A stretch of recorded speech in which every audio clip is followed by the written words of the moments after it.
Hello, everybody. The images and the things you're about to see are not only shocking, but incredibly abusive. And this was done in concert with select members of the Pasadena, California city officials. We leased a property in Pasadena on November 13th, 2009. We leased this property for 18 months, during which period we had a joint dual purpose for it. It's actually a little bit more than that, but we were to live in the property. There was 2 buildings on the property. There was a 6-car garage, carport type thing. Another little house that was storage and going to be converted into an art studio. The purpose of this was we were going to have art shows at the place. Pasadena is a very friendly place, or so we thought, for the arts. The property was a 1-bedroom house in the front with another little place in the back, situated on 1/5 of an acre across the street from the freeway, the 210 freeway, right by Craig Street. The address is 2194 Corson Street. It's actually called East Corson, but you'll see that several addresses have been used, and that's so they can dense pack the building and actually build more units on there than is required by law. Any rate, what you're going to see here, this one is from August 9th, 2010, and the members are John Pollard. He's the occupancy inspection supervisor for the city of Pasadena. Ophelia Cavazos Edmondson, which is she is the department head for the environmental health department, environmental health, what have you. The other players were the Joel Murphy, inspection supervisor from the housing division in Pasadena. Then there's Sammy Masri, who's the actual the manager, so to speak, of the property. And there would be Nina Lichterman, who is on site in the capacity of a friend and a witness who contacted the city and got a call back several days after another inspection came. It was a forced inspection that we had the fire department come out on emergency call, and the fire department, once they saw what was going on, they forced the city to come in, and they were very upset. And that happened approximately a week and a half prior. Now, this person, Nina, was contacted, was told that if she had anything in that property, that the city was going to seize it, all the property, everything in there, and without warning, without any kind of disclosures or any kind of demands or anything. And this was in the morning, and what they did is these people converged on the property. I had the entire property in the front. It has warning labels and all kinds of things. We had laboratories out there on the property and what have you. The property I found was completely, and it is now, and it's completely polluted with unknown toxic chemicals that are coming up from the ground. Also with a layer of sewage which was placed over the entire backyard to contain the chemicals inside the thing underneath the ground, as well as scooped out underneath the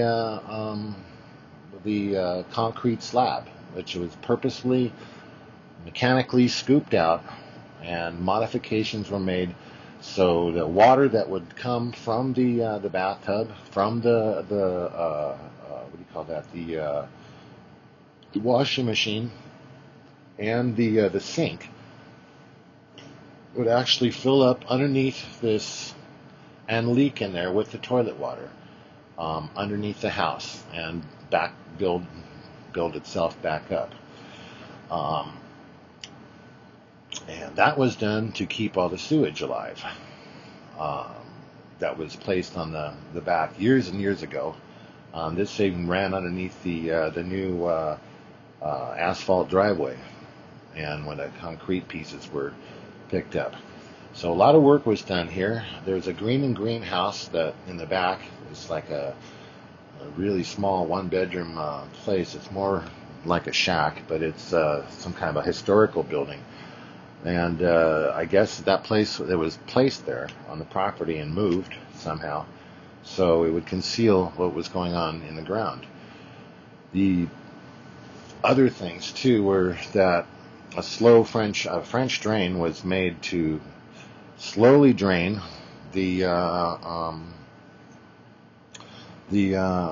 black water coming from under the house. And then it drained along the electrical conduit, which was placed 8 years prior,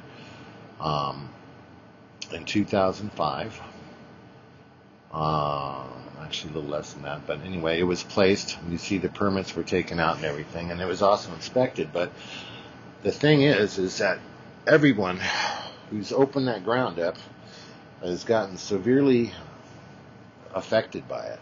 And the last one being when the city allowed the some guys to just throw in tons of stuff, literally tons of material, our goods, our stuff, and into a back of a open truck and an opened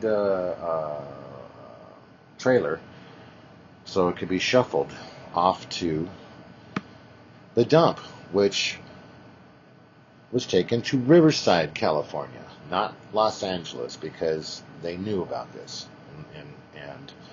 and I already contacted them and what have you. So they're just cleaning up their thing, covering it up. We are still affected. It's been well over a year. We've been out of the property since November 15th of 2010. And basically been hiding, living on the run, going around and what have you for this entire time. We had over $1,000 or $100,000 in the bank, which was spent on trying to save our lives, which it did work. We did save our lives, but we don't know for how long and what's going to happen. So this is this story, little segment here. And what you're going to see is the inspection supervisors. They were there in the front yard. They had placed a red tag on the building, and which would effectively have all of our property seized, everything. Vehicles, you name it. 2 vehicles there, hundreds of thousands of dollars worth of equipment, materials, all kinds of things. We were launching a products company, all natural, 100% natural, utilizing the materials from the yard as a catalyst to break down the other materials which were grown in the yard to produce a mineral soak that would literally take swelling out and all kinds of other good stuff. This was invented out of necessity because of the extreme fall I had, which injected poison oak and poison ivy into my body. And so, anyway, with this in mind, we moved to this place. The lease for 18 months was $1,100 per month, which was a great deal. But the house, you got to understand, this place was just loaded with junk and completely just trashed, for lack of a better word. And that's basically, that was it. And so we had come out of a situation that was really bad earlier,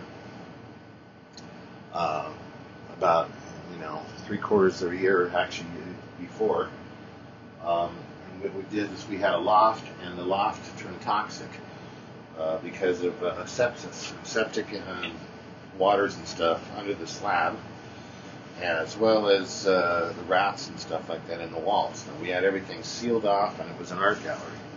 So we got sick, and we moved around in motels and what have you until we got better. We didn't want to walk into a situation where we didn't have control over what we were doing. So the plan here was to take the storage units that we had in Los Angeles, as well as Pasadena, and a couple other ones, consolidate everything in the yard. It's a 1/5 of an acre, which is pretty good, good amount, and lots of space for storage and everything. Go through all of our stuff. We had 2 deaths in the family, which gave us one heck of a lot of extra additional things, which were, never quite properly sorted out, and some of them, and they were just kind of kept in storage for years in some cases. My father is a Pasadena artist. He designed the Stardust sign. He designed all kinds of things all over the world and changed the face of art as we know it, commercial art and logos, all kinds of stuff. At any rate, he passed away and got a bunch of his stuff. It's just the saddest thing I've ever been through. And my girl's mom passed away, and we actually kept her alive for an additional 5 years. And she had a stroke. She was just on the way out, and it seemed like no one in her family, save us, had any love for her, which is just the saddest thing. It's over the top. Sad. All they wanted was money. Anyway, so what you're going to see here is Joel Murphy, when we drove up, I didn't know we caught it. It's on another tape. But there was a red tag on the door. Then he came back and refilled out another tag, which was a yellow tag, which means limited entry for doing repairs, this, that, and the other thing. And, not staying there, not living there or anything. We'd already been out of the house for several months. And we were trying to fix all this stuff up. We had spent a fortune on readying everything for the art shows and readying everything for the other businesses. Now, the city of Pasadena, and I found this out after the fact, they did not have an occupancy inspection, nor did they force an occupancy inspection for this property, which means that everything that happened on that property could have been prevented by a simple occupancy inspection. A long time ago, people have died on that property. It wasn't disclosed to me until later. And most people, a lot of people, left in an ambulance of some sort because they had gotten so sick from the materials in that yard. Okay? Now, I've been in the cleaning business for almost 30 years. I am familiar, versed, and extremely good at what I do. And I have not been able to do my work since him. But what I did do, and I'll show you, you'll see the pictures, was I restored. The restore business. So rather than just clean something, I would restore it back to showroom fresh. And that was my policy, no matter what, period. It's either showroom fresh or no charge at all. And the stuff that I was going was, I did carpet when I was a kid, and went there and morphed into other things until I had an upholstery cleaning business where I would actually restore upholstery without taking the fabric off or anything or reupholstering it. I would restore it and clean it using 100% natural, non-toxic items. I grew up with allergies, both of us did, and I studied and studied and studied and studied until I was an expert in my own technology of being able to degrease things, break stuff down that was into harmless matter. Harmless matter. I've been trained in hazmat techniques, all kinds of stuff. Been through school for asbestos and mold remediation, etc., etc. I got out of all those things because it's forever. The liability goes forever. There's not even any insurance that you can get for the mold and the asbestos and stuff. It's bad. So at any rate, we moved into this place knowing that it had problems, knowing that it was like, a lot of work to fix it up, but it was okay because there was nobody touching the walls, and which means that I would have complete control over, for the most part, that was the thought for the home on the interior. And we went around, I patched everything, and we just, we went through this thing and decontaminated the heck out of it. And I didn't know, and I thought it was my fault because I cleaned the white Berber carpet. I've got very large equipment, and I use that for doing stone. I do concrete, stone, granite, things like that nature, and restore them. And you'll see that as well. So I cleaned the carpet over a period of 2 days, and I used physics on it, between 220, 240, 50 degree water under high pressure and very powerful vacuums and what have you to take care of this thing and to make it like, brand new again. What happened was the carpet continuously was rising up brown water type stuff, and I'm like, I couldn't figure it out. And I'm thinking, wow, maybe I did that and somehow, because when you deal with a resilient material, especially like that, you don't know what's under there and what have you. So what I ended up doing was peeling the carpet up, and it was the filthiest, dirtiest, nastiest conglomeration of like dog feces, all kinds of stuff. And when I'm going on and telling you this, it's like, how did you not know, what have you? I have virtually no sense of smell. It comes every great now and then. My whole life it's been like that. Sometimes I've smelled strawberries and it brought a tear to my eye because I really don't have a sense of smell at all. And I've had to have friends around me tell me, that you've got like, you had gas leaking and all kinds of stuff. I taught my daughter how to spot chemicals and what have you, because that was my line of defense, and when I would take her out with me. So that's one of the main reasons why I don't use the poisonous chemicals. And I'm talking about things that are so common as to be like in every single store in America, pretty much. Things like butyl cellulose, which is used to break down chemicals. Break down oil. It's a degreaser. However, it is a micro degreaser. It is so small that one is able to touch it, and it acts like DMSO. If you don't know what DMSO is a microdriver. It's capable of, you touch it, and it'll go through your entire body, and so whatever it's in, within a matter of seconds, it's that small. It passes through your skin, and you taste it immediately. And that's what I used to use when I was a kid. I used some of that and what have you doing the carpets. And I said, I just don't like it. So I'm out of that. Now, bringing it back up to speed, I come and I take this material, the carpet, pull it back, and it was just unbelievable. Unbelievable. I had to scrape and push this stuff. It had horsehair underneath it. The carpet was like newer though. It was only, I don't know, a few years old, probably 5 years old, I don't know. It's in good shape itself. And so I peeled the carpet up. I got full permission with everything.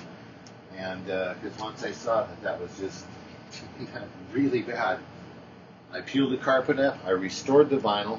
It was old vinyl from the 50s, from when the place was 1947, I believe it is, from when it was built. Okay, so after that happened, And I'm peeling this up. I got to make sure this thing's got enough room here. 22 gigabytes. Okay, I'm good. Okay, so after I do this, and I pull the carpet back, the pad back, and I scrape it all down from all the, all I could describe it as is some kind of animal, like a dog, thing.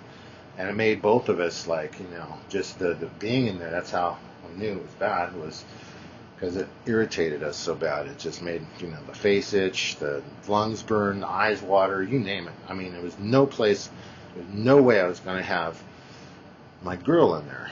And we also have 2 lovely parrots as our children now.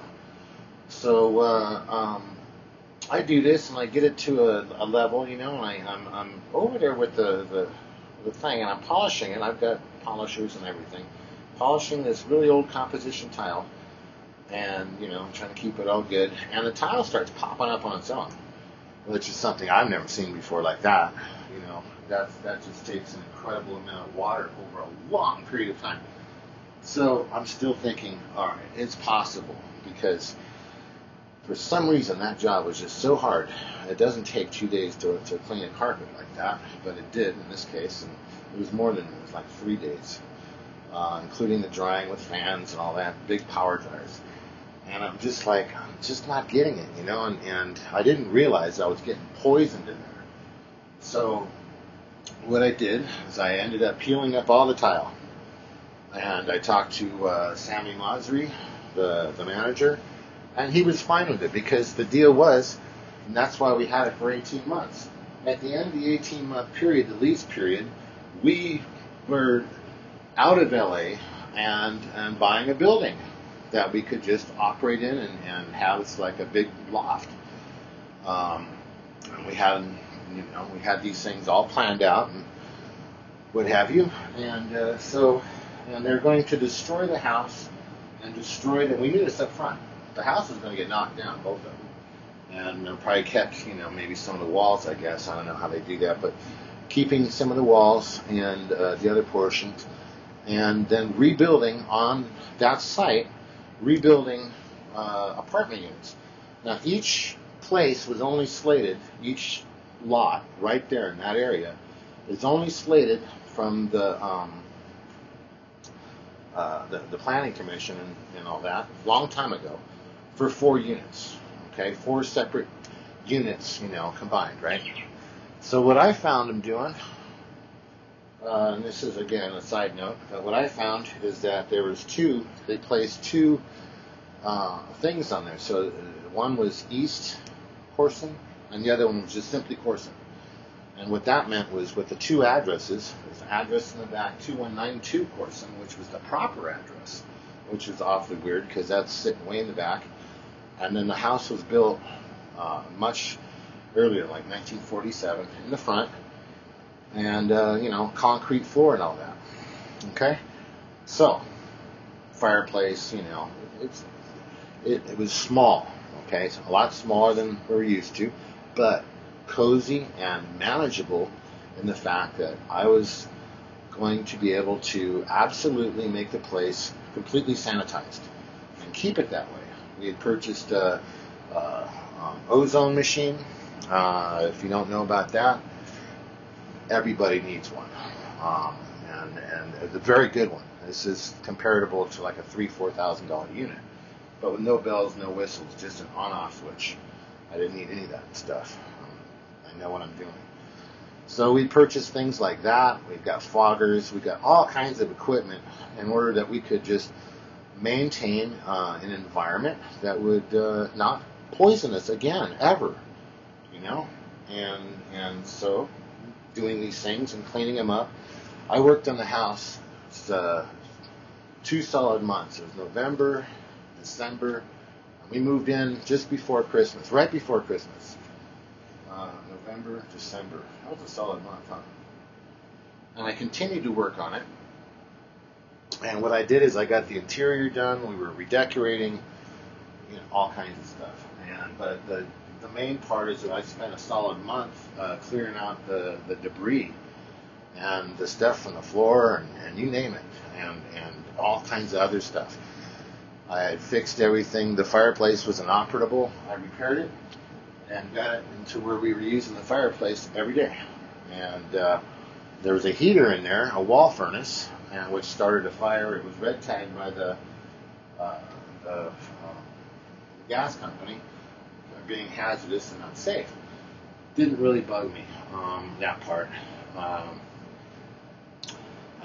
bought another heater, but we didn't really need it because I kept the fire going pretty much all the time in a safe manner and what have you. But I was using the fireplace to create a large amount of ashes.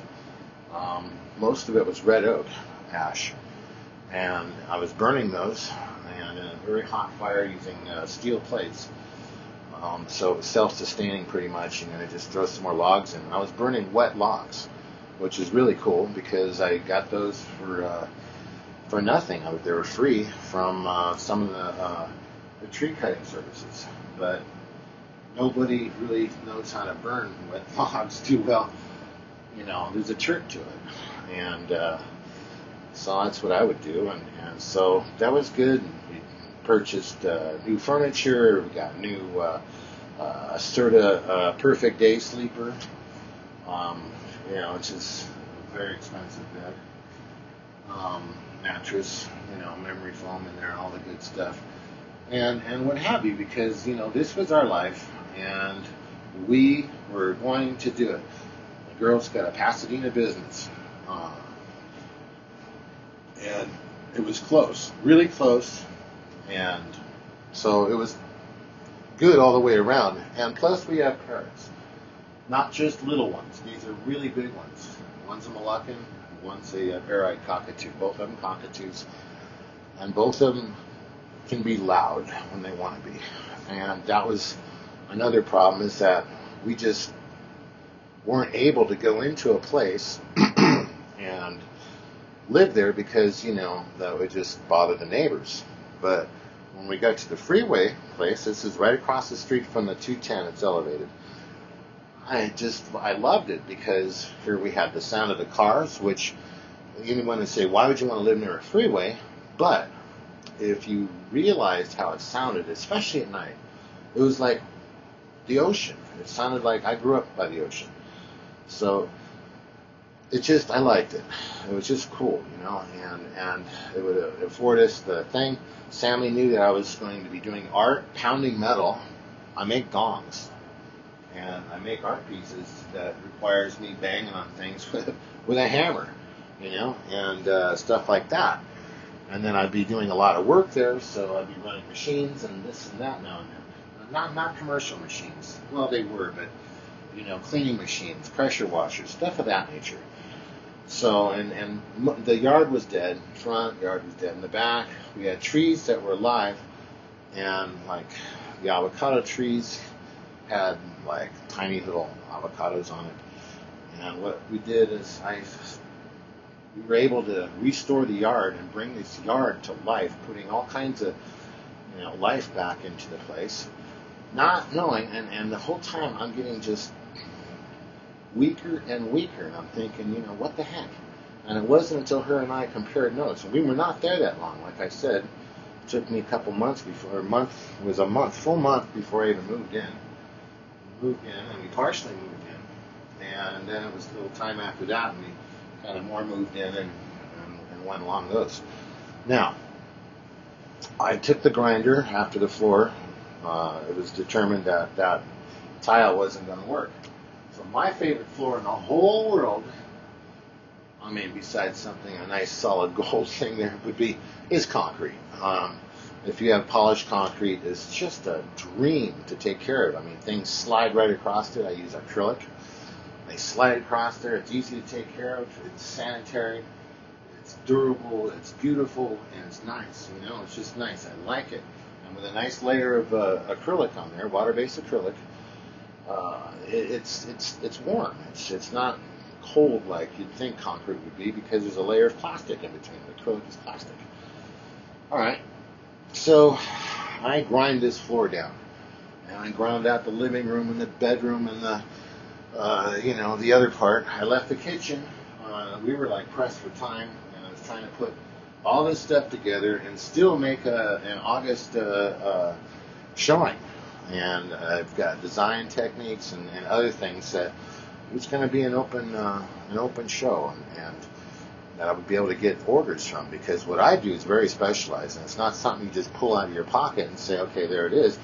It's something that you actually need to see, touch, feel, etc., etc., so you can, appreciate it.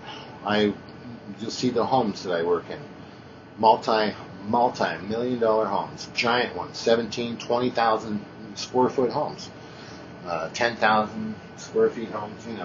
I worked for guilds, all kinds of places, and trust it. Just people turned their back on me and threw me the keys, because that's just how I am. I've always been that way, and I've never been a thief, and I stole a few hearts, I think, in my day, but other than that, my reputation is good. I work mostly for law enforcement. After a while, at high-level officials, government people, things of that nature, and they trusted me. They just passed me around. I did the former head of the CSI in New York. I've done people that worked for other three-letter agencies, and out of respect for them, I'm not going to mention them. There's no identifiers on the doors. Everything has been removed, and names and all that. So, and that's just my policy. But at any rate, so here I am, and I'm throwing myself into this. I had quit working, not quit working per se, but I'd taken the time off in order to put everything together at the house and what have you, and getting all the truckloads of material, equipment, art stuff. I was building stages and all kinds of stuff in the back. And it's in a commercial area. It's got mixed commercial. There's the factories behind it, and the Honda place, and all kinds of stuff. And it's next to the freeway, and everyone knew what I was doing. There's nothing to hide. And so I grind all this stuff down, and I'm thinking, okay, we got it. And like I said, I've been in the business for a long time, and I did not notice any moisture coming up through the floors and stuff until later. We had several floods, bad ones, and so the things backed up and what have you, and came out, and the toilet just backed right up into the whole place, and it was not pretty. But took care of it, not too happy about it, but took care of it until the last one. And I took care of that as well, but that was a biggie. And I hired plumbers, all kinds of plumbers and people, and they came over, and they just went, oh my God, your sewer's not hooked up. Right? I'm like, what? Yeah, the sewer's not hooked up, to the house. I'm like, okay, that's not good. So, I'm trying to get these guys out, the managers, the owners to this building, and I was calling the city on a daily basis, everyone I could, because I had over 1,500 plus gallons initially of sewage that ran across our living room, blew walls out, all kinds of stuff. You'll see that coming up. All right? So the city told me over and over, not their problem. They had nothing to do with it. That sewage is not a hazardous waste. It's strictly between me and an owner. Now, here's the problem with that.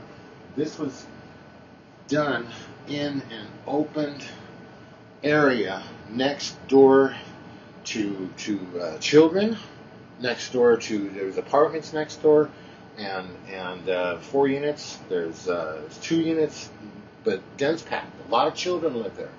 And then not to mention that, but behind us and a lot of people, okay? So our yard, we had the biggest place basically around, when you consider that we didn't share it with anybody. It was all entirely fenced. It was perfect for doing what we were going to do. Just one way in, one way out. Perfect. Okay, perfect. And so it was worth the effort. And I knew that after I put the place together that I was just going to walk away from it when the time came, and that was going to be fine, because at that time we were going to be, we were going to be rolling. And we started off with $100,000 and put a lot more into it, as sorry, I'm upset. So I grind it out, do this. We had these floods. Now this water went all over the back. It smelled so bad that it would just literally knock a dog right off a gut wagon. Just puke them right off there. And that's a derogatory way to say something, but it was that foul. And there was just no way that we could just let this stuff sit around on the ground. And we're talking, hundreds and it got down to thousands of gallons of material, okay? And so I'm in real trouble here, and I don't know who to turn to. And I'm thinking, okay, my God, it's going to be expensive. It was $3,500 to find the sewer pipe and hook it up. That's what the guy estimated me for, because the run was really long next to the driveway. I ended up going in there and bringing all the experts I could out there, and then what I thought was wrong, and I never should have done it, but I had to. I just had no place to go. I had so much stuff in there that was already there in the yard, and I couldn't just walk over this stuff, drive over it, and all that, because, we had a 8-car garage in the back, the carport, and, that with the house and all the other stuff in the back, there's just no way, and we had to deal with it. So I brought my equipment and took it out and started disinfecting everything. And when I figured, well, I got to blast through this, I sent letter after letter after letter after letter after letter, and no one came. I blasted I had to tear it up. I used a pressure washer to blow through the dirt, which came from the house, and I didn't know, because until I put reactive agents in there, I used hydrogen peroxide and other elements. And what happens is once that hits bacteria, it just goes crazy and starts foaming. And so, this is in dirt that's been scooped out underneath the house, and there's a hole there, and then the pipe was purposely crushed and skewed. You can hear city personnel that were brought in over there on the 23rd of July, 2010, and they came up with it and said it, because I kept the cameras rolling at that point. This had already been almost 2 months, or maybe a little over that, 2 months, and from the time that we had the initial spill to the time that I got the city people out. And the way that happened was we kept smelling something, and it was like gas, and I kept passing it off. I thought it was like the trees, because we had fruit trees back there, and I just propagated the heck out of one of them big fig tree, huge, biggest fig tree I've ever seen, ever. And I just propagated them. They just went crazy, and I used minerals in the ground and what have you, and they just started growing. And I thought it was sweet like that. And I thought, okay, maybe that's just some kind of, it's the plant doing it, right? And when I say smelled, I have to really it's more like taste. And it wasn't all the time, and it was just like one of those things. It was just weird. If you have allergies, you understand what I'm talking about. As soon as you get tripped by an allergy, your senses will shut down, your nose will fill up, and you won't be able to smell. Okay. So, anyway, so I blasted. So I'm taking about approximately, it was an 80-foot section, and I'm blasting along, and it's where the electric pipe went into the ground from the house, and I'm blasting it away, and opening the ground just next to the driveway that was already used and done that, and I found something very interesting, and that I found the sewer inlet, and via a P-trap. It was a big giant P-trap, a 4-inch clay pipe, but it had been cut. It had been mechanically sawed, nicely too, and the bottom part was filled with cement. With cement. So the pipe would be ineffective, not work. It may not transport the water. All right? And things started happening when I opened that ground up. And I thought it was, I thought it was just like leaching out, because I knew that it leached out from underneath the house. I knew that.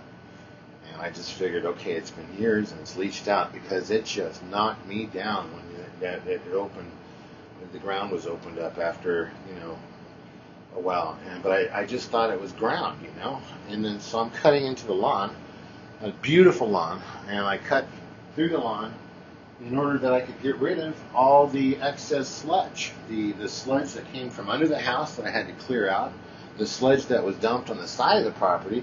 That property was just sold, it turned hands, and the people had moved out during that interim right there. And everyone got the heck out of there quick. It was weird. And that was just before we had the spill. So we had no one next door on the one side. That's where I decided to pull all the water and dump it right there.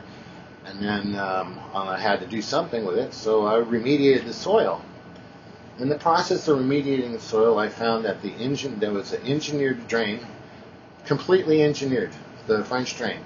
It had rocks lining all the way under it, and they were there before the electric pipe was laid down for the power service to the front house. Power comes from the back. So when I saw that pipe, as soon as I saw it, my heart went still. It scared me, because I knew the city was involved. I knew that someone down at the city got paid off or something in order that they would just turn their back on the fact that that was a French drain and that the sewer pipe wasn't hooked up. Not hooked up. And there was just no way to miss it, because, it had a big layer of sod on the top and everything. And we would get whiffs now and then, but, it'd be like, where's that coming from? But once the ground was open and stuff, that's when the weird stuff started happening. I suffered severe neurological damage, all kinds of stuff, and I was getting really scared, because now my body is starting to do all these things. And I called out mold people. I thought it was just mold and stuff, and we had to test it, and we had got Penicillium aspergillus out there, which the aspergillus part was used as a nerve agent, and it still is to this day, a nerve agent to kill people.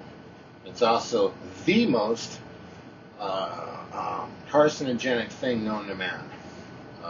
Not good, but without, it's in every square inch of everything, everywhere. It's all around the world, and without it, none of us would be alive. There'd be no life on Earth.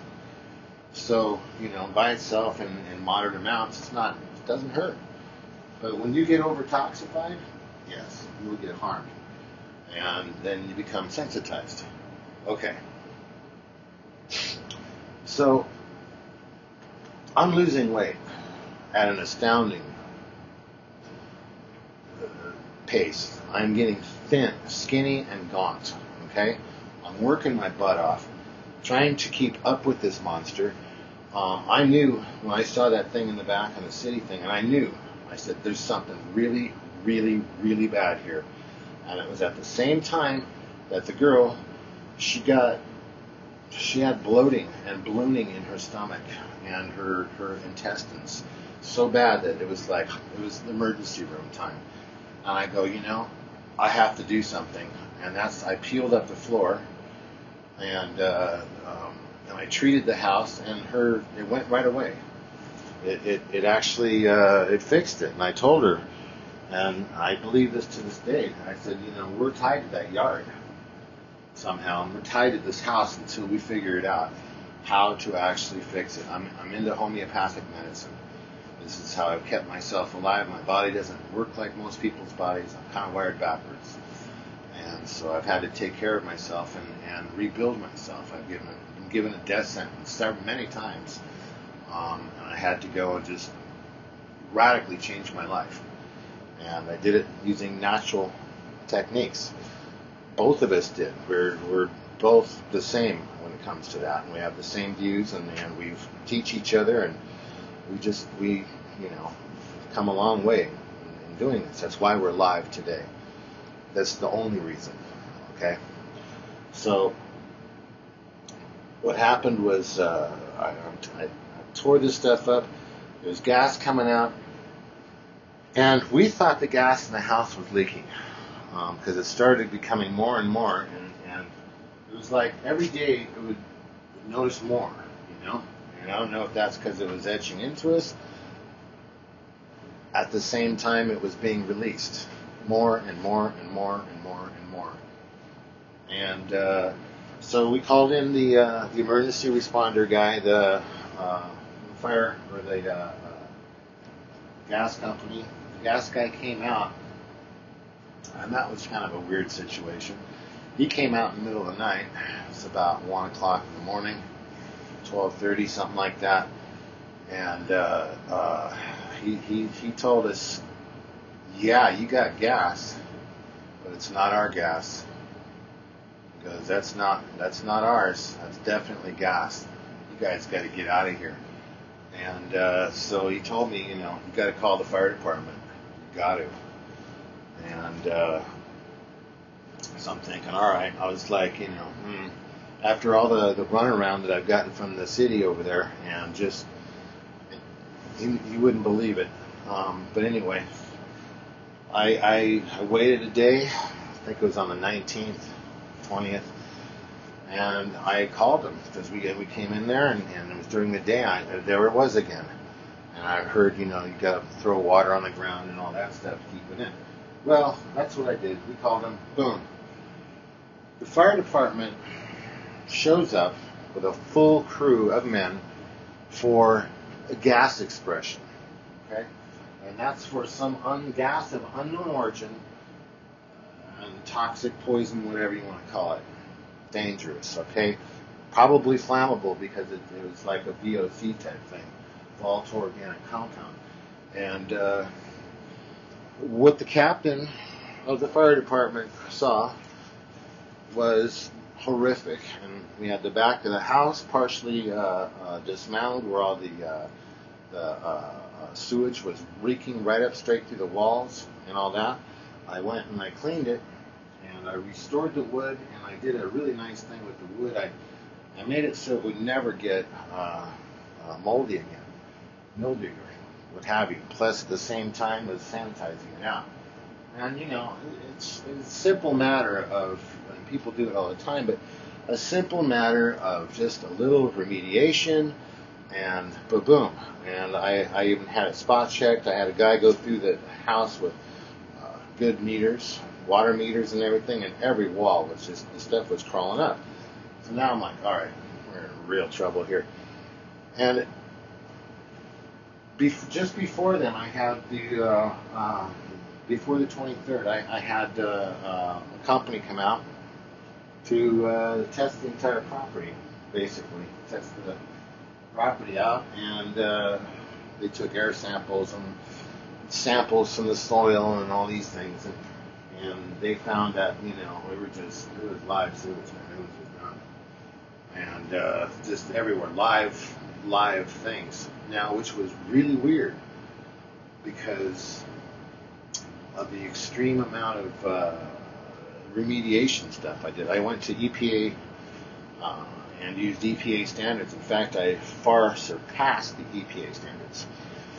But I used things like lime, thousands and thousands of dollars worth of material, lime, this, that, and the other thing, and basically to create oxygen. And through the creation of oxygen, that's when you get a nice, good thing happening. And it worked so well that it made just the plants, everything just took off. It was just amazing. I didn't kill any plants. In fact, the plants came back better. You can see. The plants came back better and what have you. Just amazing. And but here's this stuff keep coming, right? And so I'm playing with it, not playing with it, but trying to clear this thing out, trying to figure it out, working there all the time, just a lot of time I was spending, and just getting weaker and weaker and weaker in my arms and stuff. So I started doing symptomology on myself, and I determined that part of the reason why we were feeling this way and I was feeling this way, we started comparing notes, was from the hydrogen sulfide poisoning, bona fide hydrogen sulfide poisoning. And I had a guy, very helpful. He runs a business where they use baking soda, and they atomize the baking soda and sodium bicarbonate, and they put that on, and it just gets rid of everything. And I also found that the baking soda itself, that's how I initially figured it out, and the baking soda itself was also a counteractant for hydrogen sulfide poisoning, that along with oxygen. So I'm on the right track, and I'm doing that. When I would pour out these thousands of gallons of it, because they used a lot of hydrogen peroxide, kind of used in pools to create oxygen, and which it's like $18-20 a gallon. But it's hot. It's 23%, whereas the stuff from the store is only 3%, just 3%. And you know what that'll do to stuff? It'll just bubble it right up. So I was using the peroxide. I was using in conjunction as a special mixture I made with minerals, and it got very, very hot. I used a lot of lime, and it got very, very hot. It was capable of dissolving a cat in no time, and it had to be. And I know because I handled it, and in the process of handling it, when I first started handling it, I'd get some splashing on me, and it just tore my skin right up, just ripped me apart. But I learned how to use it, and I would use it without a shirt on. I would use eye protection. That was about it, and a pair of shorts on, and not even the boots, mostly, except for when I use the power. This was so the stuff would get on me, I would know it, and then I'd wash it off with water, so it didn't hurt anything, whatever. And the interesting thing was every time I did it and lay this stuff down, it would actually bring the birds out.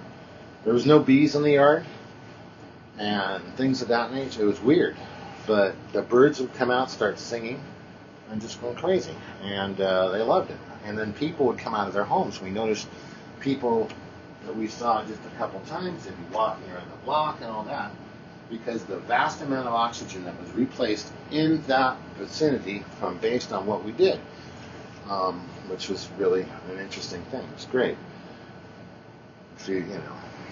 But so when the fire department came, it was a full truck of them. They were prohibited, the guy got on the phone and all that, and they were prohibited from bringing out any test equipment, which was kind of weird because, you go on to a hazmat responder is not going to walk into a place without testing it, all right? So you know what you're dealing with. And this is precisely what happened. The men were in the back, and the captain, a good person, and all that, and he was very concerned, but we had to remind him, because we had 7 people in the back. These firemen, they were getting spaced out of their gourd, and they were getting visually stoned on whatever's in the yard, and they were starting to get loopy, really loopy, and that's when I told the fireman, the captain, hey, you got to get your men out of here, man. And, we were kind of, I guess, more or less getting used to it. Kind of, the effect was there, but I don't know. So they had that stuff jumped into him, and he actually had to yell at his men, some of them, to get him out. All right, and this is all taped. Everything over there was taped. So they're out in front. He gets out, he freaks out, he gets all these people coming, and it was just 2. It was Tony Escamilla and Anthony Escamilla, and he's code compliance. He wears a gun, and Ophelia Cavazos Edmondson, and she's the head of the environmental thing. So about 5 minutes after they came, they were forced. The fire department, that guy was in there. We had everybody came that day. We had building and safety. No, just those two people, but we had the public works department, and we had this and that and the other thing. And Tony takes Ophelia out and goes around the corner and says, I got to talk to her in private. Well, he did, and when she came back, it was just all over. Everything was different. She admitted sewage, and then she clammed up. And no, not sewage, right? And it wasn't a spill. It was something else, right? And then it was, we did it.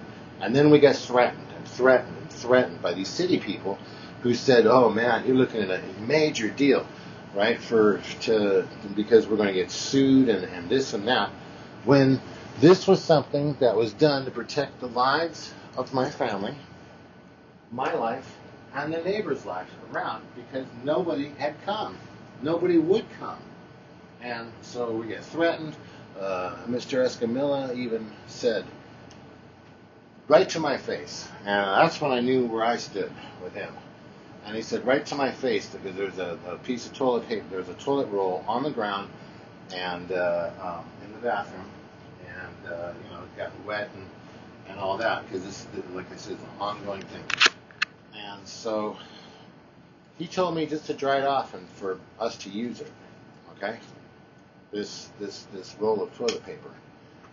And I just, and we told him what happened and this, going on the story. And that's when he told me, okay, there's a call. He started running this like a military operation. And he told me, boy, if a call went out to the gas company, we'll intercept it, we'll get the guy, we'll wipe it from the books. He said that on record. On record. On tape. I was walking around with a camera in my hand. There were signs everywhere. All kinds of stuff. Now, so we're seeing how this is going. We're getting threatened. I'm scared. I'm literally just like not in a good way with this at all, because I know with the power that they have and the fact that these other guys, the owners, Kimura's, it's Muhammad Kimura, his brother Hassan Kimura, Hussein Kimura, and then Hussein Babaki, and then the Masri, so Masri, Sammy Masri. So anyway, and that morning they had committed, they had made false reports to the police department to have the police come and get us. Our pictures were taken, the house was broken into, we had a moving van out front, big giant letters on it. Her shop is a scant 2 miles away, okay, 2 miles away. And they say, oh, we didn't know where you were, this, that, and the other thing. And they lied. They said they hadn't seen us in months. And in actuality, they were there 2 days earlier, on the 21st. 2 days. We've got pictures of the Kimura there. And the neighbors saw him and everything. The neighbor's name is, he's being paid. He was paid to harass us, paid to harass me. He would call the police. The police, my God, I told them what's happening. The police finally got wind of it and figured out that the guy was making false reports. You would just unbelievable.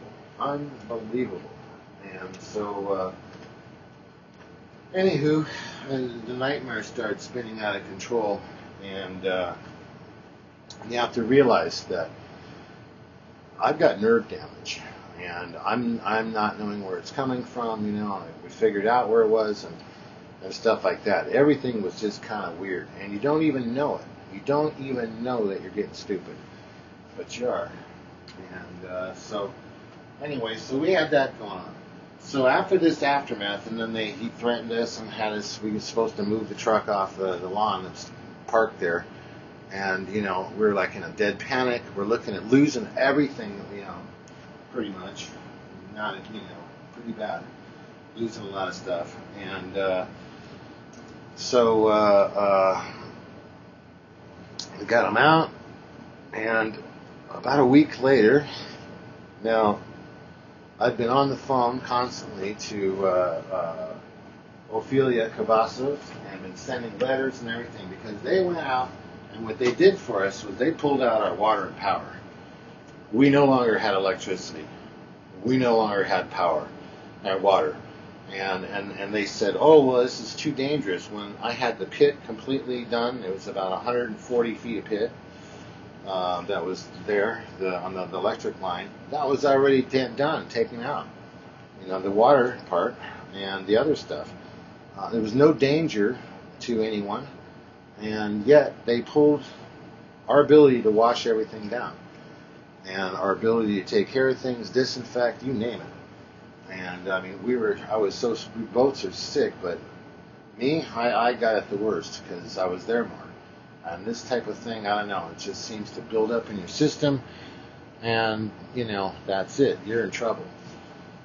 Luckily, she didn't spend as much time there, and I'm so grateful for that. And so anyway, about a week later, it's on the 9th of August. It's actually a little long. It's on the 9th of August. Just right afterwards, that's when these people came from the city, from the code inspection, the occupancy inspection people, the head people who are there to watch over the citizens of this place so they're not poisoned. They're not killed by, stupid stuff like this. All right? They swooped in. They had my email, my phone number, everything. In fact, after that happened on the 23rd, I forgot.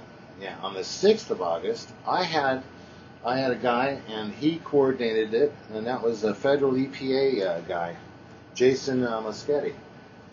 And he coordinated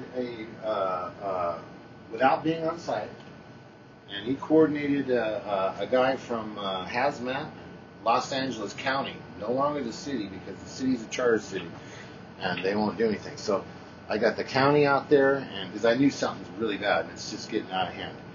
And I discovered that bacteria was forming with this fungus. And this stuff was taking over everything so fast, it was right before my eyes. I would no sooner be done washing a load of laundry, and I used bleach and all kinds of stuff, and it would just come right back with that same smell, and it would just like, in a matter of 20 minutes. I mean, I've never seen anything that fast. But it would take it over. It takes over the matrix that's already there in place. And there's like mold everywhere and bacteria and stuff. But it just takes it over, okay? And produces this new element. And so I'm getting scared, I mean, I called the CDC many times. And I called them, I called this and this and this and this and this and this and all these agencies and stuff, trying to get a resolve on this, trying to figure out what the hell it was in there. And we were like running, funds were running out of funds. We were just like freaking out. And we didn't have thousands and thousands and thousands of dollars to spend on doing all the testing, which the Pasadena should have done themselves, because it's on their property. Now, they came, tacked up the stuff on the door, and they were going to seize everything that we had. And I stopped it. I put up notices and all that, and mentioned that it's a federal crime to lie to a federal officer. It's a crime to lie to this, and this, and that the place was contaminated. I put up a whole piece of not piece, but it was a whole what do you call that? The report that we bought, reports and what was in it and all that. And I talked to the owner of the company, which was way up in Northern California, and the guy was just like, man, that's, oh my God, it's so bad. And it's just death. So they did that to us. This is the movie coming in. We rolled up on them, and they were all quite shocked, not happy. And they started firing, accusations and saying how much damage was going on in there. Yet there was no way for them to know, other than what Sammy had told them and the owner had told him. And Sammy's his brother-in-law, married to his wife. His wife is Kamara. That's her maiden name. Anyway, so I'm trying to do the right thing, trying to keep it there. We got accusations, we got threats, we got all this stuff, and then we're not even getting, no help. Okay? We're not getting the water back on. We're not getting any help from the city, and now we're responsible to remove all this stuff, the trash, whatever. And then I was told I couldn't touch anything myself. I had to hire a hazmat company to touch it, even though I've been trained, even though I had all the equipment right there. I had to do that.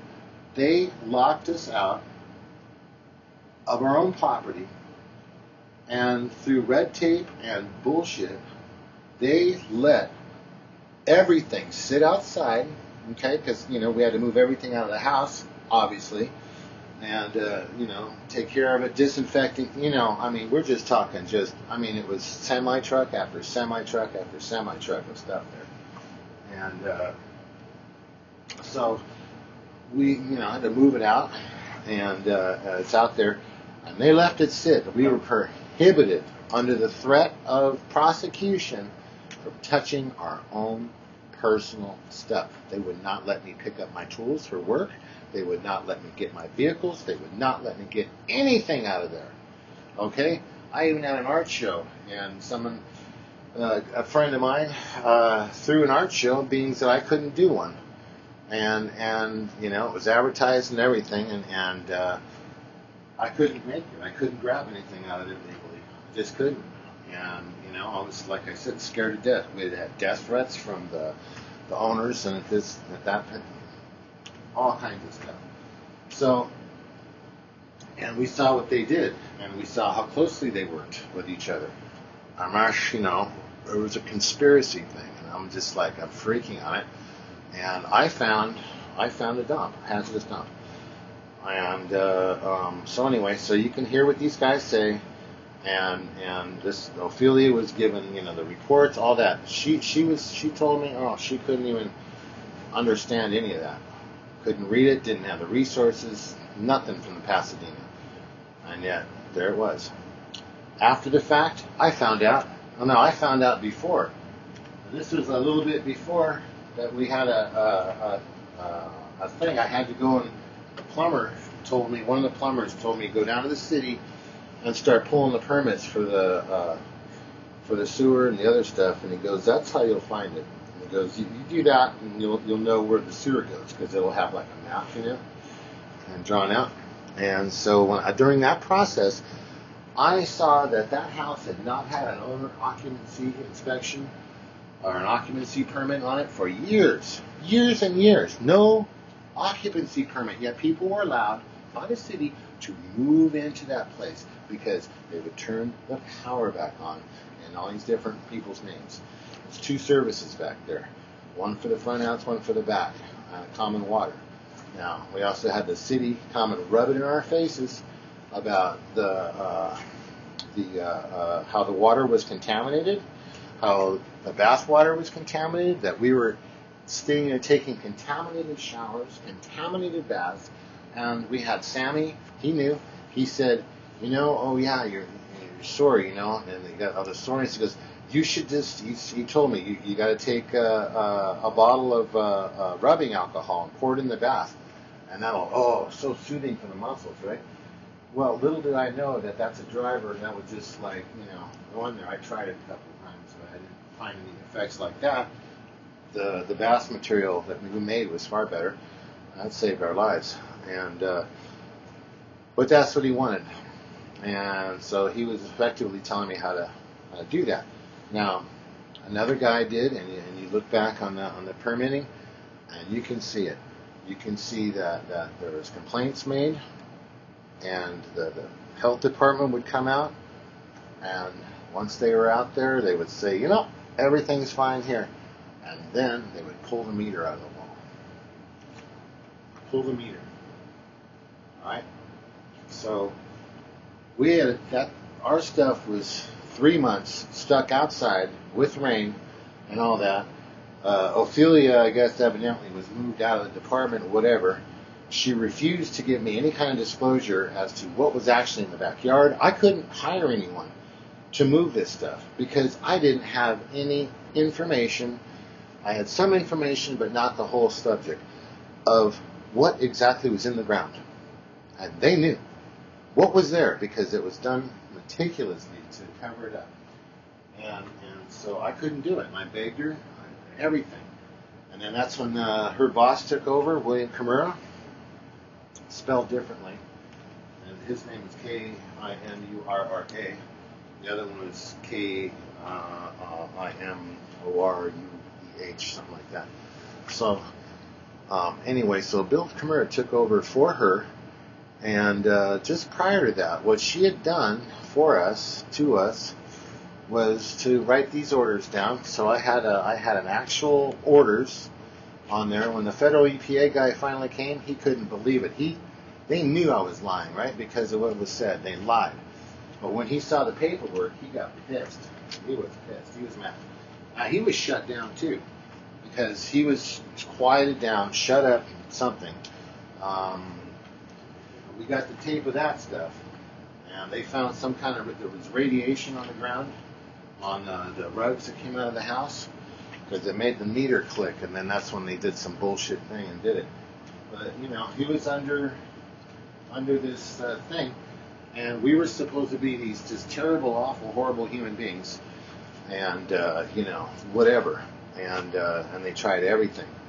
And I don't know how we walked through it, how we made it, but after all this fighting and fighting and fighting with the city, and I kept getting the threats and all that, they finally let us go. They finally let us go in and get our stuff. And when you see that, you're not going to believe it. And we took what we could. Most of it was destroyed. We were told that it was our responsibility to remove everything, to pay for a hazardous waste company to come in and dump this stuff somewhere, right, at a hazardous waste facility. And that we had to actually tell them where we were going to keep our stuff. They wanted to know, and they had to have an approved storage facility. Approved by them. Okay? Now, she admits on these tapes, these things, they admit right there, oh yeah, this is poison. And this. Okay? We had a lack of disclosure. She wouldn't give us any disclosure. She wouldn't even tell us who the owner was. She lied and covered up for him. And there's just no way to do that. So, and she denied the fact that Roberto Pena, he's a code compliance guy, he was out and inspected several days before this movie was made. And it was just a lie. It was just a lie. And they destroyed our stuff. They almost destroyed our lives. We're lucky. We're very fortunate to be alive, but it's been hell. It's been a living hell. I became so distraught because all I could do was hide out, and because it was me thereafter, because I know about this stuff, and the girl doesn't, and so I had the computers and I had the other stuff. I had to move around, scared to death. And there, yes, we were followed, all kinds of things. And we had to take extraordinary measures. We even had to have 2 different motels at the same time, because so they could believe that we were in one room or one place, and we'd be like right across the street or right across the way with binoculars watching people. That's how bad it was. And we got hacked. Our computers got broken into. Phones got broken into. We lost information. Lucky to recapture it. And so now there's in my estimation, maybe 1.5 million pieces of data floating around the internet that have to do with this particular subject exactly. I've got over 1,500 movies, clips, other things all over. And what I've done is they're in the open, but no one pretty much will look at them. Because they don't know they don't know the right word. I use code words, keywords, and stuff. Some of the other things have been around the world. They've been entirely around the world, and they've come back. And that's where they're showing going into the walls when the stuff is actually coming through there. It's that bad. And there it is. This is our story to now. tired of talking. Sorry. The headaches that I got is like spinal meningitis. We were told to go get tetanus shots. And anyone who knows anything about biological warfare and other things will tell you, and it's all over the internet. You can get it through the CDC files, Johns Hopkins University. You can get it almost anywhere. And that is when you have an aflatoxin-bearing material such as aspergillus, which is where it comes from, and you mix that up with bacteria, and you take you take the antibiotics. What happens is it's called anaphylactic shock. It shuts you down, kills most people. So this is an act of murder.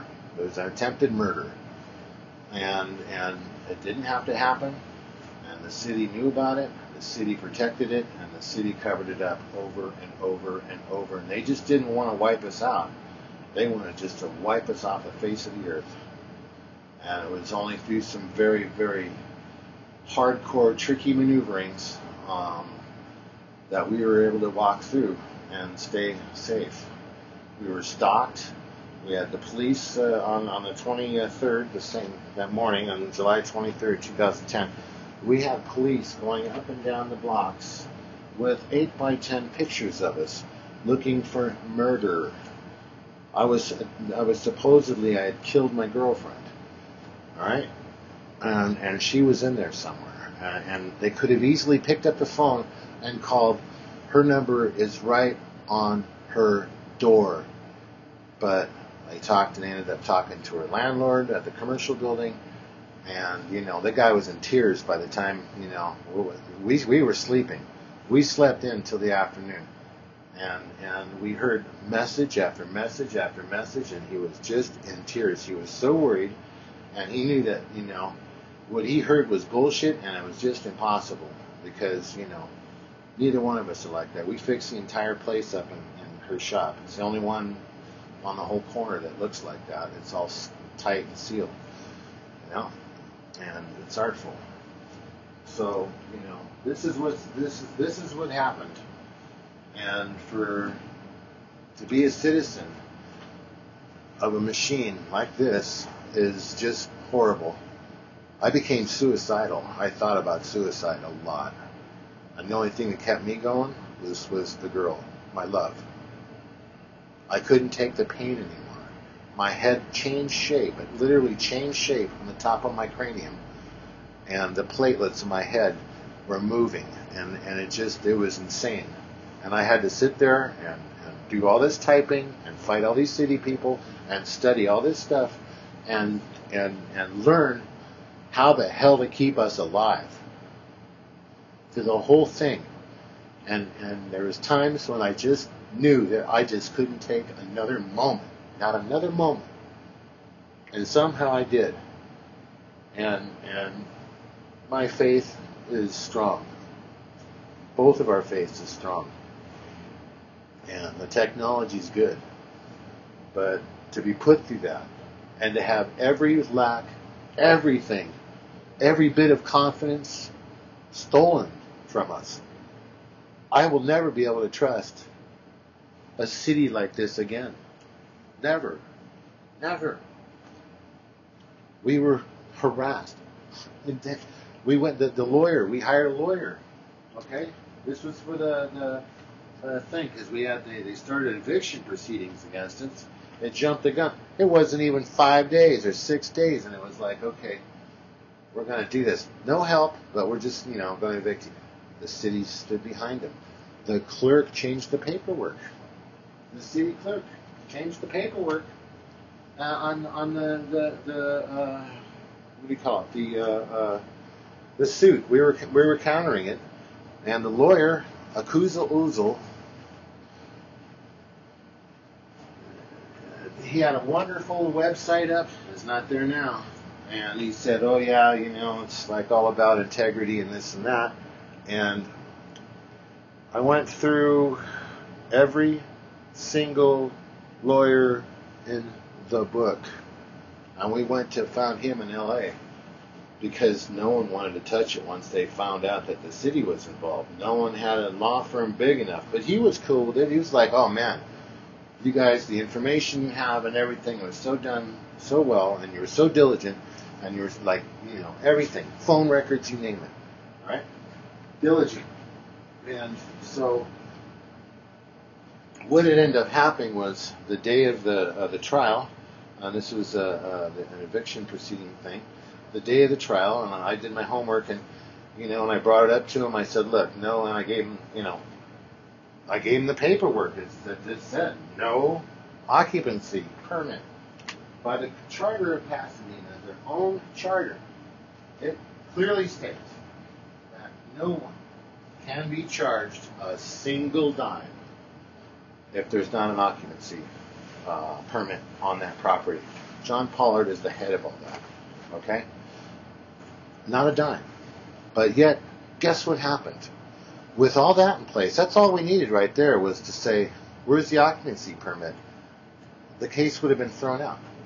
So what he does, he told us, and we had to go over there the night before, and he did all this talking. We were late, and he left, and he says, oh yeah, show up. So he calls me up in the morning and goes, bring everything, bring it all, all the information, right? Which just freaked me out, because why would I need to bring all my information on something that was open and shut, simple? And, I didn't want to bring up any issues. I didn't want to bring up any mold issues, nothing, because any of that would have limited my ability to collect damages. Okay? It would have stopped it cold. If you bring something up and you get a judgment on it or you get a thing on it, whatever, you can't go forward. We talked to a lot of lawyers. And so it just had to be within the purview, a narrow purview. Yeah. So what ended up happening was the guy comes about 3 hours late, and her and I are fried. We haven't slept for days. Okay? Not days. And that morning when we got that call, it woke us up really early, and it was like all this. I just freaked out. And I told her, I said, you know what? I'm not bringing a damn thing over there, because this is a trap. It's a setup. So I brought the big suitcases, and by now this case is gone. And this thing was huge. I had suitcases full of stuff, boxes, and I filled it up with apple juice. That's what I did. Filled it up with apple juice. And we had to go drive around, and we had to hide our phones. We had to disconnect the phones. Got iPhones, but I had to power them down. Everything. I just freaked out. The computers, everything, So we have no sleep. This guy comes in, and we're like, well, what, I wanted a trial. We were supposed to have a trial. It's supposed to be just like, boom, boom, boom. No trial. None. What they did is they even went and said, okay, well, this is what you do. This is the legal way you do it. We're just going to end this thing right here, and, you're gonna be able to sue them and get your money and all that. So it was all set up for that. And you had privileged information, which he gave to the city, including the things outside of discovery that had nothing to do with any of this. Normally, with the discovery thing, yeah, sure, but not this. All right, phone numbers, social security numbers, everything. And this is the guy threw the case, just outright threw the case. And then lied about it, and went in, and it was right there, and it was all dead in the hallway, and he screamed and yelled at us, and it was just, we already had people coming by and staring at us, and doing this thing, and we were scared to death. We were scared. I knew I was going to catch a bullet in the back of the head as soon as I stepped outside of that courtroom, or inside of that building, and walked upstairs to get our car. We had to park way down the street. Get that scared, and that's why. And I showed it to him in there, but they had a whole little scenario. Sammy told us everything, that they had the fire marshal. The fire marshal. That's where it was going to come from, because they were going to burn the house down so they could build the buildings. They've got their plans are on the table for 8 buildings there, and the guy was just. He was not hesitant to tell us what it was. Kimura told us that he would spend $200,000 to keep from fixing that sewage pipe. $200,000. Why would anyone do that? Why? So it was a cover-up, and it goes way, way bigger than that yard. This is going right into the water table, and it's poisoning everybody around there. All that one needs to do is you run up Craig Street, take a look at Allen, take a look at the streets right there in the neighborhood, and you will find people, especially at night, and that's one of the symptoms, especially at night, and they're pulling on their head like I is. They can't take the pain. Now I'm going to cut this for a second. My God.